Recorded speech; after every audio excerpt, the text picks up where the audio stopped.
Hello everyone, I'm here today to bring it to your attention some information about these Chris Burrous death and how he died.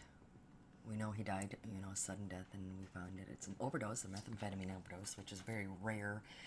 Methamphetamine usually, in order to overdose, usually you have to be intravenously consuming it, shooting it up, rather. There are a lot of inconsistencies in this report, taken mainly by Detective Kabekian from Glendale. He's a detective. A lot of homicide cases go to him. For some reason, there's like a ton of overwhelming information that's just kind of fabricated. And we did a little bit of a look into Detective Kabekian's history, and he does have a record. You can see Josephine versus Glendale, the city of Glendale. And long story short, Kabekian was involved with a woman who was married, and he, caused a few. He arrested the woman's husband, and was having an affair with her, and then harassing her husband. That's the gist of the report that I found on him.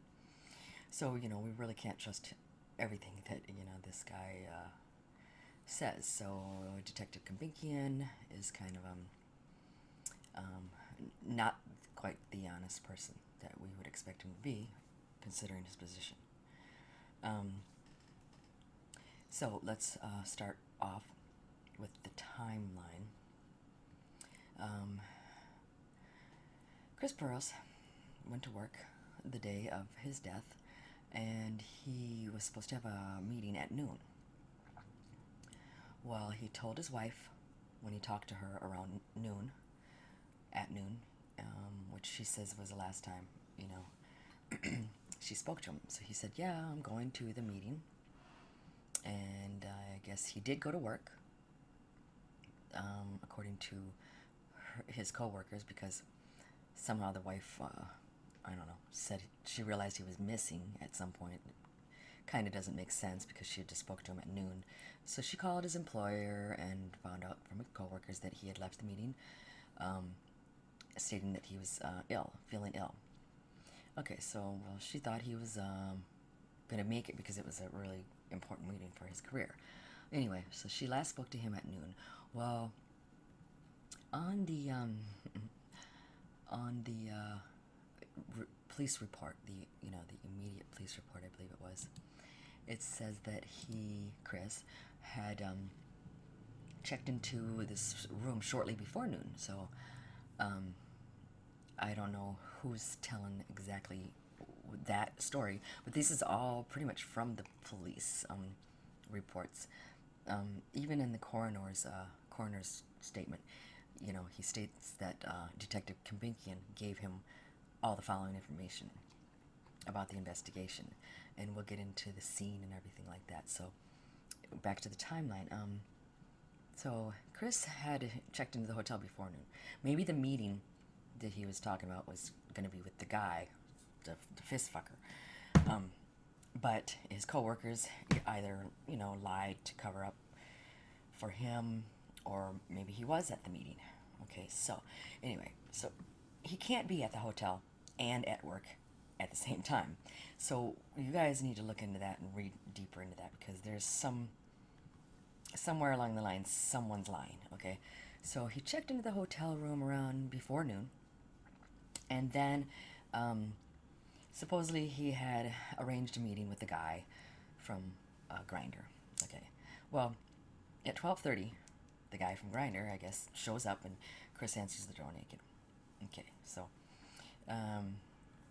and they proceed to get sexual, and I guess the guy told the officer, we don't know who this fist fucker is, okay, but he watched Chris put 2 rocks up his ass and put a mask on, and the guy, the fist fucker, fist fucked Chris.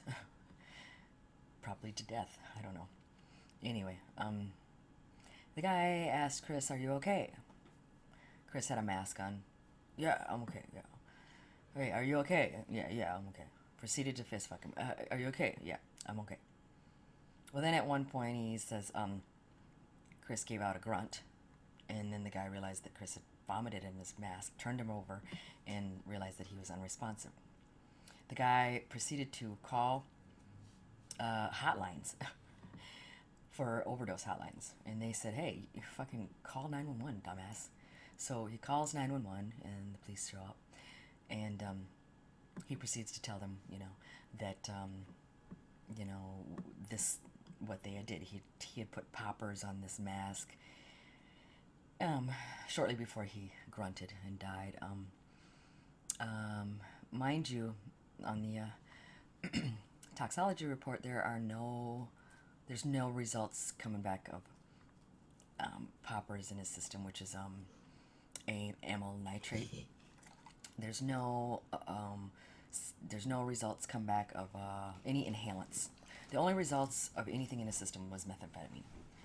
And bottom line, simply methamphetamine, okay? Which must have been the rocks that he himself shoved up his own ass, which is kind of odd, if you're with a sex partner, you're both going to be kind of doing it to each other, And this guy says, hey, he stuck the frickin' rocks in his ass. I didn't smoke any with him, he says, and I didn't do this, and all I did is stick my hand up his ass. I fist fucked him. So that's kind of odd right there. So therefore, now,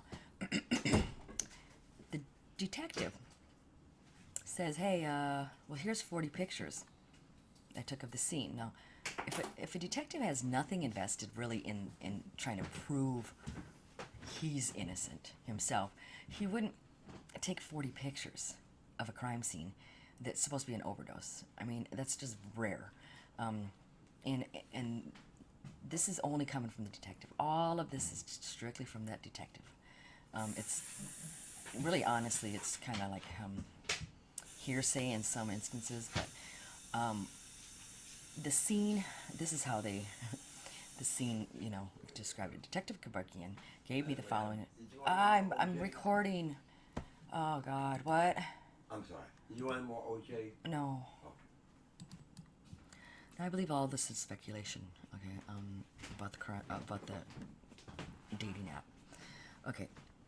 Now, Detective Kamburkian gave me the following information. The investigation into this incident is ongoing and information is subject to change. Okay, yeah.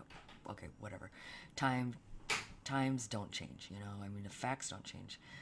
So the descendant checked into the room in person alone. He met his male companion through a dating site Grindr and set up this meeting. Reportedly, the descendant and the companion had met 4 previous times.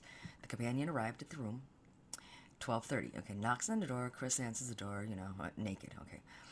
His companion described the room as being set up with lighting, S&M toys, lubrication jelly, and massage bench. The descendant and his companion reportedly engaged in various forms of sexual activities, including anal sex and oral sex.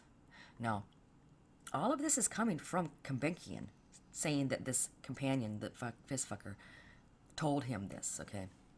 So this is not coming straight from anyone who, was there. This is strictly what the detective is saying that this other guy, the fist fucker, is saying, okay? So therefore, this is kind of like hearsay in a way. And he says that the descendant and his companion reportedly engaged in various forms of sexual activities, including sex and oral sex. The descendant then inserted a rock of crystal meth in his anus, stated that was supposed to make him high and loose. Well, okay, wait, who wants a loose ass, right? The descendant then gave his companion a syringe full of GHB in a bottle of Gatorade. It doesn't state that he inserted it in him, and the results of the toxology report does not have GHB in there. Also, did they test that bottle of GHB with the syringe? Was it tested? Who knows, right? The companion described inserting his hand into the descendant's ass. Before the descendant decided to also put on a mask. The mask had 2 cloth filters on the side and a rubber portion that covered the mouth and the nose. The descendant poured poppers, which is amyl nitrate, on the cloth filters and placed the mask on his face. Now picture this, guys. The descendant positioned himself face down into a pillow. Now, not on the bench. I mean, that was a massage table, I thought. I thought that was a massage table, okay. While his companion continued to insert his hand into his anus. The companion said he checked with the descendant numerous times to make sure he was okay. Each time the descendant stated he was okay, until the last time. Like I said, grunting noise. The companion turned the descendant over and realized, okay, and then called 911. He performed CPR after he called the hotlines and realized he was a dumbass and needed to call 911. Once paramedics arrived, descendant was transported to hospital. He died in emergency room, okay? Now,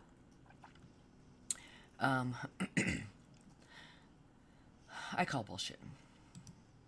So anyway, the companion said he had never consumed crystal meth, or he never smoked the crystal meth with Chris, and he did see Chris consume crystal meth in front of him during the past encounters, but the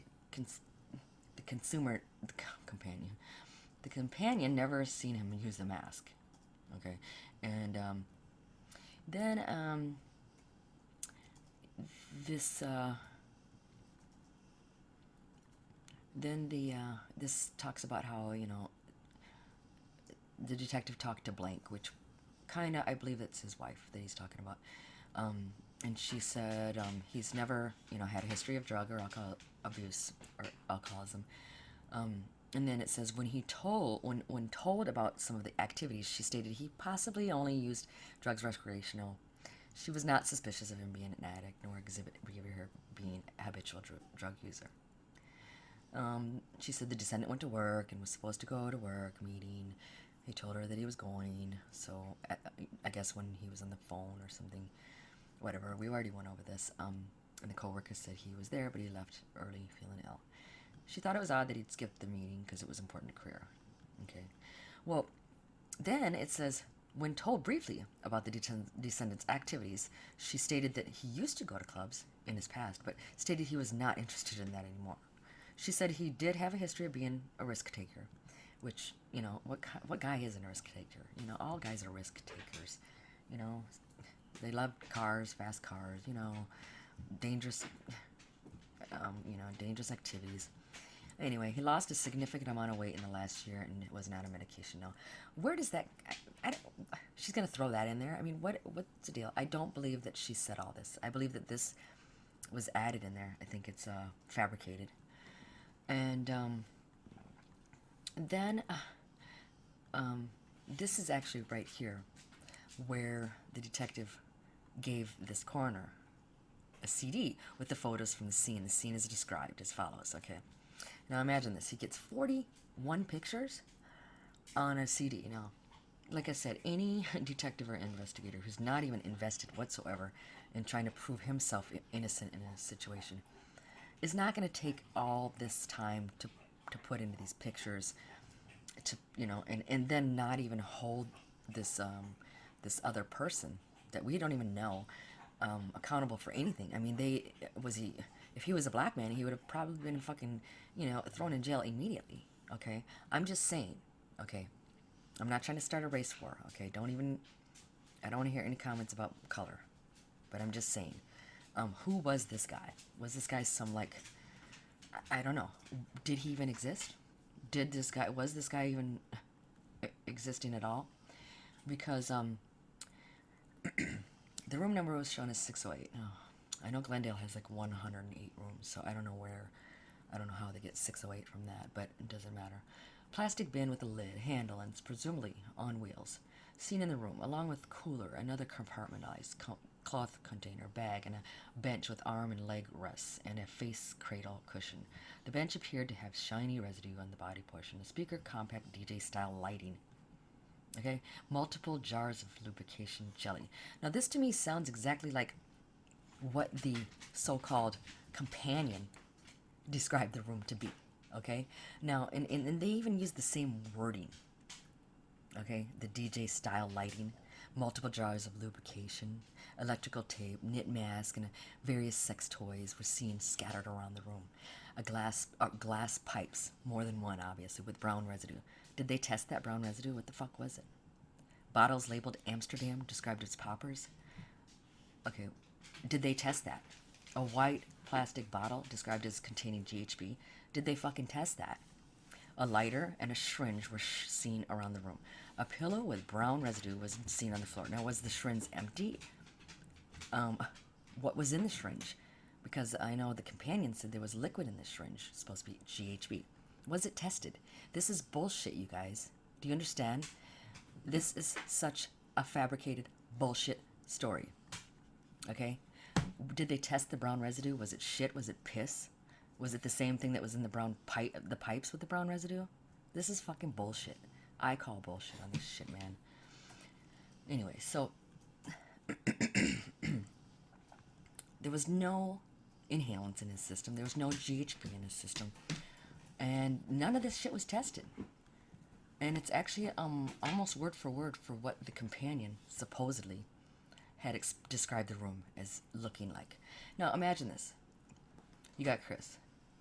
He's like, fuck it, you know, I'm not gonna make the meeting. I'm gonna tell them I'm not feeling well. Okay? I'm gonna pretend I'm there already. I'm gonna, you know, whatever.